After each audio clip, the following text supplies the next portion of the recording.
வருங்கால அரசு அதிகாரிகள் அனைவருக்கும் வணக்கம். டிஎன்பிஎஸ்சி தேர்வுக்கு படிக்கிற ஒவ்வொரு மாணவர்களுமே பொது தமிழில் 100க்கு 100 பெற வைப்பதே நமது சேனலின் முதல் நோக்கமாகும். ஸோ நம்பிக்கையோடு நம்ம சேனலை நீங்கள் ஃபாலோ பண்ணலாங்க. நியூ சிலபஸை பேஸ் பண்ணி வீடியோஸ் வந்துக்கிட்டே இருக்கும். இன்றைக்கி நம்ம இந்த வீடியோவில் என்ன பார்க்க போகிறோன்னா, கட்டாய தமிழ் மொழி தகுதி தேர்வு 2022 டிஎன்பிஎஸ்சியில் நடந்த கொஷின் பேப்பர் தாங்க. ஆல்ரெடி இந்த கொஷின் பேப்பர்லேருந்து நம்ம 25 கொஷின்ஸ் வீடியோவாக போட்டிருக்கிறோம்.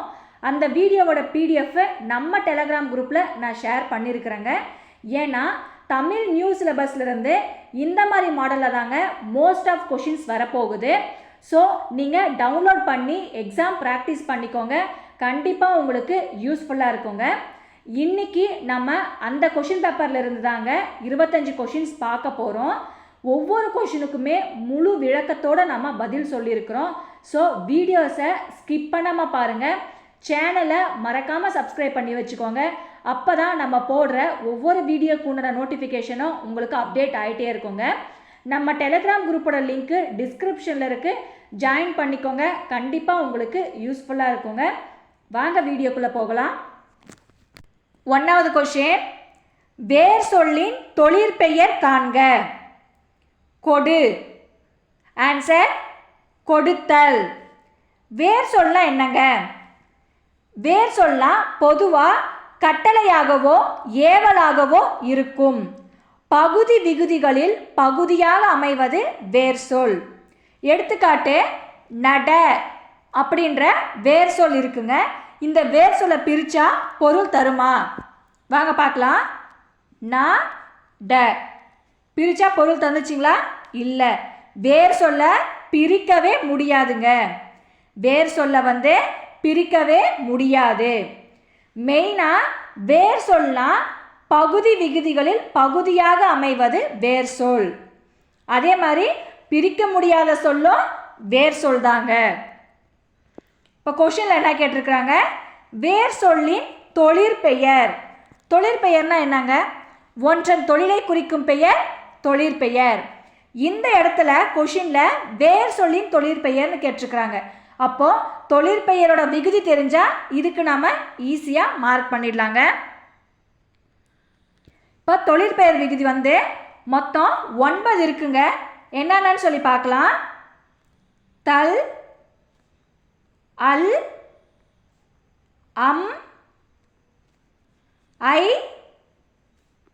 கை, வை, கு, பு, உ. இந்த 9 தாங்க தொழிற்பெயரோட விகுதி. இலக்கணத்தை பொறுத்த வரைக்கும் நம்ம புரிஞ்சு படிக்கணுங்க. புரிஞ்சு படித்தா எல்லாமே நமக்கு ஈஸி தாங்க. நிறைய பேர் நினச்சிட்ருக்குறாங்க இலக்கணம் ரொம்ப கஷ்டமாக இருக்குமோ, ரொம்ப கஷ்டமாக இருக்குதே அப்படின்னு நினைப்பாங்கங்க.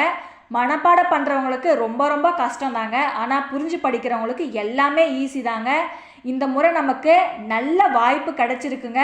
ஸோ இலக்கணத்தை பொறுத்த வரைக்கும் நல்லா புரிஞ்சு படிங்க. நம்ம ஈஸியாக மார்க்கை ஸ்கோர் பண்ணிவிட்டு போயிட்டே இருந்துடலாங்க. ஸோ நல்லா தெளிவாக புரிஞ்சு படிங்க. நம்ம ஒவ்வொரு வீடியோடும் இதை தாங்க திருப்பி திருப்பி சொல்கிறோம். இலக்கணத்தை பொறுத்த வரைக்கும் மனப்பாடம் பண்ணாதீங்க, புரிஞ்சு படிங்க. கொஷினை 2-3 தடவைக்கு நல்லா ரீட் பண்ணுங்கள். ஏன்னா மோஸ்ட் ஆஃப் கொஷினுக்கு இலக்கணத்தை பொறுத்த வரைக்கும் அதில் ஆன்சர் வந்துடுங்க. ஸோ இந்த ரெண்டை நீங்கள் மெயினாக ஃபாலோ பண்ணிங்களா இலக்கணத்தில் நம்ம கண்டிப்பாக மார்க்கை ஸ்கோர் பண்ணிடலாங்க. 1வது கொஷின், வேர் சொல்லின் தொழிற்பெயர் விகுதி காண்க. கொடு. ஆன்சர் கொடுத்தல். 2வது கொஷின், அகர வரிசைப்படி சொற்களை சீர் செய்க. ஆன்சர் வம்பு, வாக்கு, விசை, வீழ்ச்சி. அது என்ன மேடம் அகர வரிசை? அகர வரிசைனா ஒரு மொழியில் உள்ள எழுத்துக்களை அம்மொழியின் முறைப்படி அடுக்கப்பட்ட எழுத்துக்களின் வரிசை தாங்க. இப்போ நம்ம திருவள்ளுவர் 1330 குறள் எழுதியிருக்கிறாருங்க.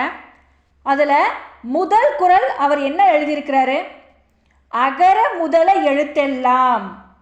அதாவது ஏறத்தாழ எல்லா மொழிகளிலுமே அகரம் முதல் எழுத்தாக இருப்பதால் அகரம் தொடங்கி எழுத்துக்கள் வரிசைப்படுத்தப்படுகின்றன. அதாவது அகர வரிசைன்றது ரொம்ப கஷ்டமெல்லாம் கிடையாதுங்க. அதுவுமே நாம் புரிஞ்சு படிக்கணுங்க. இந்த இடத்துல நமக்கு என்ன வந்திருக்குன்னா வாவா விவி வரிசையை பயன்படுத்தி இந்த கொஷின் கேட்டிருக்கிறாருங்க.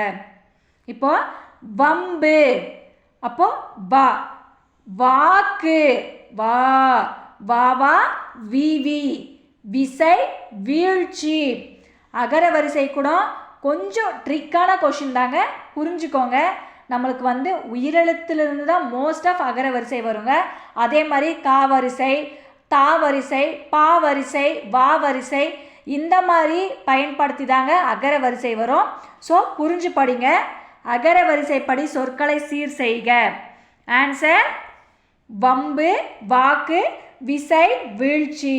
இந்த இடத்துல நமக்கு வா வரிசையை பயன்படுத்தி அகர வரிசை கொடுத்துருக்குறாங்க.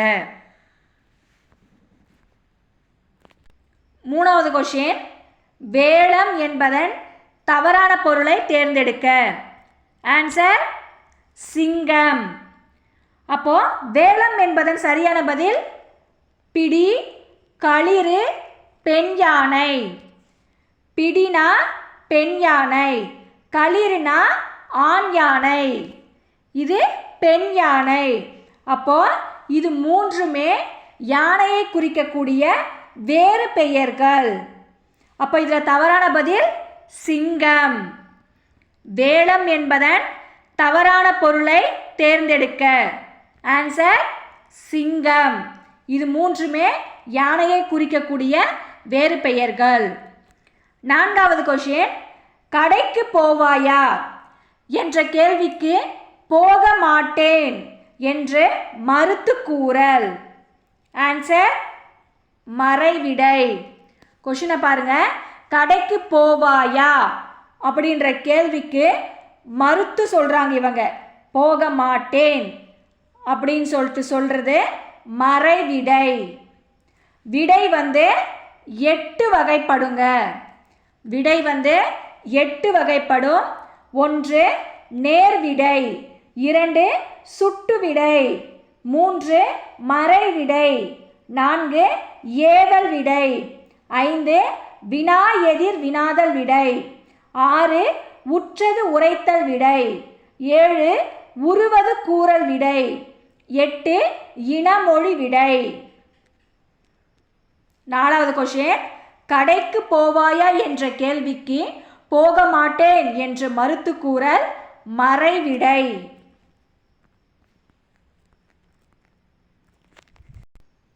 அஞ்சாவது கொஷின், விடைக்கேற்ற வினாவை தேர்ந்தெடுக்க. தேவநேய பாவாணர் மொழி ஞாயிறு என்று அழைக்கப்படுகிறார். ஆன்சர் தேவநேய பாவாணர் எவ்வாறு அழைக்கப்படுகிறார் என்பது சரியான பதில். மற்ற மூன்றும் தவறு. ஏன்னா மொழி ஞாயிறு என்றால் என்ன அப்படின்ற கேள்வி இதுக்கு வராது. தேவநேய பாவனார் ஏன் அவ்வாறு அழைக்கப்படுகிறார் என்பதும் தவறு. தேவநேய பாவனார் யார் என்பதும் தவறு. அப்போ தேவநேய பாவனார் மொழி ஞாயிறு என்று அழைக்கப்படுகிறார் என்ற பதிலுக்கு தேவநேய பாவனார் எவ்வாறு அழைக்கப்படுகிறார் என்ற வினாவானது சரியாக உள்ளது. ஆறாவது கொஷின், மதி என்பதன் தவறான பொருளை தேர்ந்தெடுக்க. ஆன்சர் பகலவன். அப்போ மதி என்பதன் சரியான பதில் அறிவு, நிலவு, ஞானம். பகலவன் என்பதன் வேறு பெயர் சூரியன். மதி என்பதன் தவறான பொருள் பகலவன். இது மூன்றுமே மதியை குறிக்கக்கூடிய வேறு பெயர்கள், அறிவு, நிலவு, ஞானம். ஏழாவது கொஷின், கிணறு வெட்ட பூதம் கிளம்பியது போல உவமை கூறும் பொருள் தெளிக. ஆன்சர் எதிர்பாரா நிகழ்வு. அதாவது கிணறு வெட்ட வெட்ட நமக்கு தண்ணி தாங்க வரணும். இந்த இடத்துல கிணறு வெட்ட திடீர்னு பூதம் கிளம்பிருக்கு. அதான் திடீர்னு எதிர்பாரா விதமாக பூதம் வந்ததுனால இது எதிர்பாரா நிகழ்வு ஆயிற்று. அப்போ தற்செயல் நிகழ்வுக்கு ஒரு எடுத்துக்காட்டு தாங்க மேம். காக்கை உட்கார பழம் விழுந்தது போல. அடுத்து பயனற்ற செயலுக்கு உவமை வீழலுக்கு இறைத்த நீர் போல. நான் எக்ஸாமில் படிக்கணும், படித்து எப்படியாவது நான் மார்க் வாங்கணும் அப்படின்னு நம்ம சொல்லிகிட்டே இருந்தால் மட்டும் போதாதுங்க. கண்டிப்பாக அதுக்குண்டான முயற்சியை நம்ம எடுக்கணும், படிக்கணும். அதுதாங்க விழலுக்கு இறைத்த நீர் போல. கொஷினை பாருங்க. கிணறு வெட்ட பூதம், அதாவது எதிர்பாராத விதமாக தண்ணீர் வர வேண்டிய இடத்துல பூதம் கிளம்பியது போல. உவமை உருவு பொருள் தருக. உவமை கூறும் பொருள் தருக. ஆன்சர் எதிர்பாரா நிகழ்வு. 8வது கொஷின். வேர் சொல்லை தேர்வு செய்க. ஓடினான். ஆன்சர் ஓடு. வேர் சொல்ல என்ன சொல்லியிருக்கிறாங்க? அதாவது பகுதி விகுதிகளில் பகுதியாக அமைவது வேர் சொல். அதே மாதிரி பிரிக்க முடியாத சொல்லும் வேர் சொல். இப்போ ஓடினான் என்பதன் வேர் சொல் ஓடு. ஓட நம்மளால் பிரிக்க முடியுங்களா? ஓ டு இப்படி தாங்க நம்ம எழுத முடியும். இதை பிரிக்கவும் முடியாது, பிரித்தா பொருளும் தராது. அதுதாங்க வேர் சொல். ஓடினான் என்பதன் வேர் சொல் ஓடு. 9வது கொஷின். அகர வரிசைப்படி சொற்களை சீர் செய்க. அகர வரிசைன்னு வந்தாவே நம்ம செய்ய வேண்டியது சின்ன சின்ன குறிப்பு நீங்கள் ஞாபகம் வச்சுக்கோங்க. அதாவது ஃபஸ்ட்டு உயிரெழுத்து முதல்ல வந்திருக்குதான்னு சொல்லி நீங்கள் பார்க்கணுங்க. அடுத்து உயிரெழுத்து முதல்ல வரலனா அடுத்து காவரிசை, சாவரிசை, பாவரிசை, தாவரிசை இந்த மாதிரி வரிசை ஏதாவது வந்திருக்கான்னு சொல்லி பார்க்கணுங்க. ஏன்னா அகர வரிசையிலையும் நிறைய குழப்பமான கொஷின்ஸ் வருங்க. அதாவது உயிரெழுத்தும் வரும், காவரிசை, மாவரிசை, எந்த வரிசை வேணால் மாற்றி மாற்றி கேட்பாங்க. ஸோ நம்ம முதல்ல பார்க்க வேண்டியது உயிரெழுத்து வந்திருக்கா அப்படின்னு சொல்லி நம்ம பார்க்கணுங்க. இந்த கொஷினில் பாருங்கள், நமக்கு முதல்ல உயிரெழுத்து தாங்க வந்திருக்கு. அதாவது ஆடு, இரக்கம், ஈதல், எளிமை, ஊக்கம். ஃபஸ்ட்டு அ ஆ இ ஈ உ ஊ இப்படி தாங்க வரும். அதை நம்ம பேஸ் பண்ணி இந்த இடத்துல பார்க்கணுங்க. ஃபஸ்ட்டு அ ஆ ஆடில் ஆடு ஆ வந்திருக்கு, இரக்கம்க்கு ஈ வந்திருக்கு, ஈதலுக்கு ஈ வந்திருக்கு, எளிமைக்கு ஏ வந்திருக்கு, ஊக்கம்க்கு ஊ வந்திருக்கு. ஸோ அகர வரிசையும் கொஞ்சம் குழப்புற மாதிரி இருக்குங்க. ஸோ அதனால் நீங்கள் புரிஞ்சு படிங்க. 10வது கொஷின். வேர் சொல்லை தேர்வு செய்க. சொன்னார். ஆன்சர் சொல். சொன்னார் என்பதன் சரியான பதில் சொல். வேர் சொல்லை தேர்வு செய்க. சொன்னார் சொல். 11வது கொஷின். சொற்களை ஒழுங்குபடுத்தி சொற்றொடராக்குதல். 1வது பாருங்க. புகழ்பெற்ற சான்றோர்கள் உழைத்து உள்ளனர் பிறருக்காக. இது ஒரு சென்டென்ஸாகவே வரலைங்க, அப்போ இது தவறு. 2வது பாருங்க. பிறருக்காக உழைத்து புகழ்பெற்ற சான்றோர்கள் உள்ளனர். இந்த சென்டென்ஸு கரெக்டாக இருக்குங்க. அப்போ ஆன்சர் இதுதாங்க. பிறருக்காக உழைத்து புகழ்பெற்ற சான்றோர்கள் உள்ளனர். பிறருக்காக உழைத்து புகழ்பெற்ற சான்றோர்கள் உள்ளனர். இதே சரியான பதில். 3வது சான்றோர்கள் தனக்காக புகழ்பெற்று உழைத்து உள்ளனர் என்பது தவறான பதில். ஏன்னா சான்றோர்கள் தன்னுடைய புகழுக்காக யாருமே உழைக்க மாட்டாங்க. தன்னுடைய புகழை தாண்டி தன்னுடைய புகழ் மற்றவர்களுக்கு போய் சேரணும் தாங்க நினைப்பாங்க. அடுத்து உழைத்து புகழ் பெற்று உள்ளனர் சான்றோர்களே, இதுவும் தவறுங்க. அப்போது சொற்களை ஒழுங்குபடுத்தி சொற்றொடராக்குதலுக்கு சரியான பதில் பிறருக்காக உழைத்து புகழ்பெற்ற சான்றோர்கள் உள்ளனர். 12வது கொஷின். ஒலி வேறுபாடு அறிந்து சரியான பொருளை எழுதுக. கூரை கூரை. ஆன்சர் வீட்டின் கூரை புடவை. இப்போ கூரை இடையினரா வந்திருக்கு, அதாவது இடையின ரை. கூரை அதாவது வீட்டின் கூரை. வீட்டில் வந்து நம்ம கூரை வீட்டில் நிறைய பேர் இருந்திருப்போம், இப்பயுமே இருப்போங்க. அதுதாங்க வீட்டின் கூரையை குறிப்பது. இந்த ரை அதாவது வல்லினரா வர ரை வந்துட்டு புடவையை குறிக்கிறது. வல்லினரையை வர ரா வந்து புடவையை குறிக்கிறது. அதாவது திருமணம் ஆகிற பெண்களுக்கு வந்து சொல்லுவாங்க, கூரை புடவை எடுக்கணும், கூரை புடவை கட்டினா தாலி கட்டணும், கூரை புடவை நாங்கள் எடுக்கிறதுக்கு போகிறோம் அப்படின்னு சொல்லுவாங்க. அதை தாங்க கூரை என்பது வீட்டின் கூரை, கூரை என்பது புடவை. 13வது கொஸ்டின், விடைக்கேற்ற வினா அமைக்க. தொடக்க காலத்தில் மனிதர்கள் தனித்தனி குழுக்களாக வாழ்ந்து வந்தனர். அதாவது பதில் கொடுத்துட்டாங்க, நம்ம இதுக்குண்டான வினாவை கண்டுபிடிக்கணும். 1வது பாருங்க, தொடக்க காலத்தில் மனிதர்கள் எங்கு வாழ்ந்தனர் என்பது தவறான பதில். 2வது, தொடக்க காலத்தில் மனிதர்கள் எப்படி வாழ்ந்தனர் என்பது சரியான பதில். இப்போ கேள்வியும் படிங்க, பதிலும் படிங்க. தொடக்க காலத்தில் மனிதர்கள் எப்படி வாழ்ந்தனர்? தொடக்க காலத்தில் மனிதர்கள் தனித்தனி குழுக்களாக வாழ்ந்து வந்தனர். இந்த கேள்விக்கு இந்த பதில் சரியாக மேட்ச் ஆகுதுங்க. அப்போது சரியான பதில் தொடக்க காலத்தில் மனிதர்கள் எப்படி வாழ்ந்தனர் என்பது சரியான பதிலுங்க. இது தொடக்க காலத்தில் மனிதர்கள் தனியாக வாழ்ந்து வந்தார்களா? தவறு. தொடக்க காலத்தில் குழுவாக மனிதர்கள் வாழ்ந்தார்களா என்பதும் தவறான பதில்.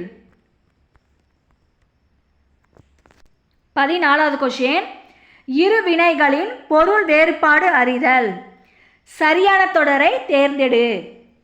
மாறு, மாற்றி. அதாவது கொஷின் வந்து கொடுத்துட்டாங்க மாறு மாற்றின்ட்டு, இதை வச்சு நாம் சரியான தொடரை தேர்வு செய்யணுங்க. 1வது பாருங்க, மாறு வேடத்தில் பரிசு பெற்றவுடன் வேடத்தை மாற்றி கொண்டனர். அப்போ சரியான பதில் இதுதாங்க. 2வது, மாறி வந்தவர் பரிசு பெற்று மாற்றி கொண்டார். இந்த இடத்துல பாருங்க மாறி வந்திருக்கு. அடுத்து பாருங்க, வேடம் மாறிக்கொண்டு பரிசை மாற்றினர். அப்போ இதுவும் தவறு. அடுத்து பாருங்க, மாறி மாறி வந்தவர் பரிசை பெற்றனர். அப்போது இது 3மே தவறுங்க. நம்மளுக்கு கொஷினில் என்ன இருக்கோ அதுவே ஆன்சரில் வரணுங்க. மாறு வேடத்தில் பரிசு பெற்றவுடன் மாற்றி கொண்டனர் என்பது சரியான பதில். 15வது கொஷின், அகர வரிசைப்படி சொற்களை சீர் செய்க. ஆன்சர், தாண்டுதல், துன்பம், தூண், தேன். இந்த இடத்துல வந்து தா வரிசையை பயன்படுத்தி கொஷின் கேட்டிருக்கிறாங்க. அதாவது நம்ம அகர வரிசையில் உயிர் எழுத்து வந்திருக்கான்னு முதல்ல பார்க்கணும். 2வது, அது வராத பட்சத்துக்கு கா வரிசையோ தா வரிசையோ மா வரிசையோ பா வரிசையோ இந்த மாதிரி வந்திருக்கான்னு சொல்லி பார்க்கணுங்க. இதில் பாருங்கள், ஃபஸ்ட்டு தா வரிசை வந்திருக்குங்க. தா வரிசையில் ஃபஸ்ட்டு வந்து தா தாங்க வரும். இங்கே பாருங்கள் தூ வந்திருக்கு, அப்போ இது தவறு. அடுத்து தூ வந்திருக்கு, அப்போ இதுவும் தவறு. அப்போது 3வது பாருங்கள், தாண்டுதல், தாத்தா தீத்தி தூ தூ தே தே தை தோ தோ தௌ. அப்போது தா தூ தூண் தேன் என்பது சரியான பதில். அப்போ இதுவும் தவறு தாங்க, ஃபஸ்ட்டு தே வந்திருக்கு. இப்போது சரியான பதில் தாண்டுதல், துன்பம், தூண், தேன்.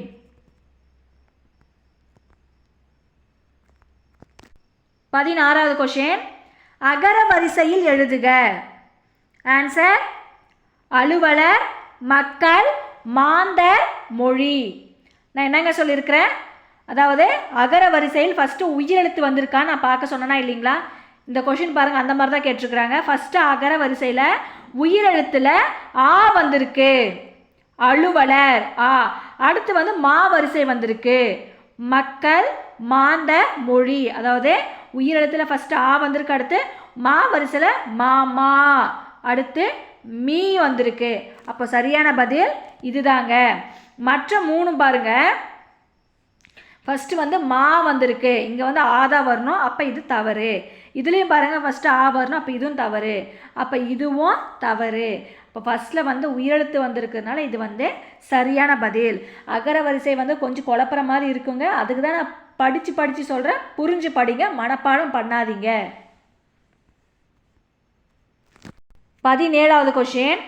இரு வினைகளின் பொருள் வேறுபாடு அறிதல்.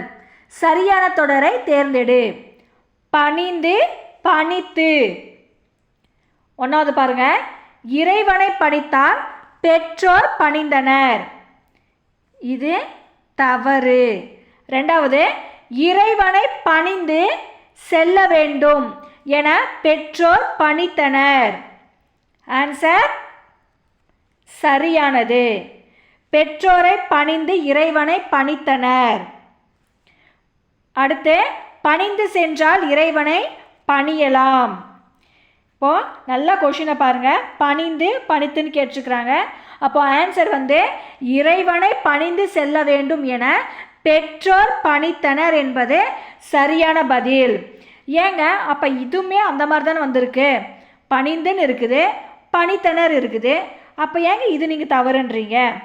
பெற்றோரை பணிந்து இறைவனை பணித்தனர் என்பது தவறான வாக்கியம். இறைவனை பணிந்து செல்ல வேண்டும் என்று பெற்றோர் அறிவுரை கூறுவது தான் சரியான பதில். 18வது கொஷின். விடை வகையை கண்டறி. என்னுடன் ஊருக்கு வருவாயா என்ற வினாவிற்கு வராமல் இருப்பேனா என்று கூறுவது, ஆன்சர் வினா எதிர் வினாதல் விடை. அதாவது இங்கே என்ன கேட்டிருக்கிறாங்கன்னா, என்னோட ஊருக்கு வருவாயா அப்படின்னு ஒரு வினா கேட்டிருக்கிறாங்க.